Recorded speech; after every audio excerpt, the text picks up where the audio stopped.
Gerald, according to your recent trend analysis, you believe that the worst is yet to come in this crisis. Can you speak on that a little bit? Yes, the system is being refloated by printing phantom money out of thin air, backed by nothing, and producing practically nothing. They're creating what we're calling the bailout bubble. There's nothing sustainable about this. And when this bubble bursts, it's going to be worse than the dot-com bubble that preceded it. And it's going to be worse than the real estate bubble, the leveraged buyout bubble, and the merger and acquisition bubble that essentially burst in 2008. The whole system of banks loaning money, people borrowing it, and then spending it is unsustainable.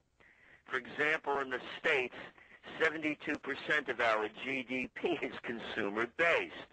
It's lunacy to think that you could consume 72% more than you're producing. So the system can no longer sustain itself. The game is over. They'll keep trying to stretch it out as much as they can and come up with schemes undreamed of.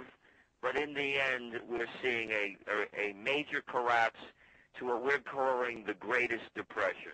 Okay, so when you talk about the bailout bubble, the current bailout bubble, the antecedents for that bailout bubble would be the housing bubble and collapse. Before that, we saw the dot-com bubble and collapse. It goes back to Alan Greenspan and his famous irrational exuberance speech in which he allowed these bubbles to be festered in the system, but yet didn't do anything on the Federal Reserve banking side to stop these bubbles. And so it sounds like what you're suggesting is that the only thing that's been going on really is that the underlying equity or the fractional reserve banking system, the fraction that's holding the system together, is just being whittled down to an ever less stable component. Is that a good way? Well, not only did Alan Greenspan not do anything, they're the ones that caused it. So let's go back to the dot-com bubble that burst in March of 2005.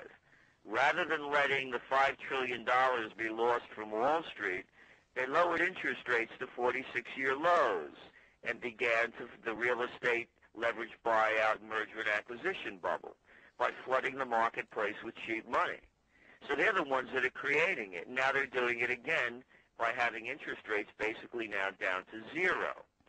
So they're flooding the world with cheap money, and it's creating this giant bubble. The difference is, Max, this time when it bursts, now the government has an equity position in what used to be called private enterprise. They own major portions of businesses. They have executive control and management powers.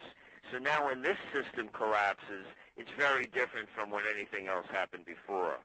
Okay, so to get back to your work, you are simply analyzing the trends and making predictions based on your trend analysis.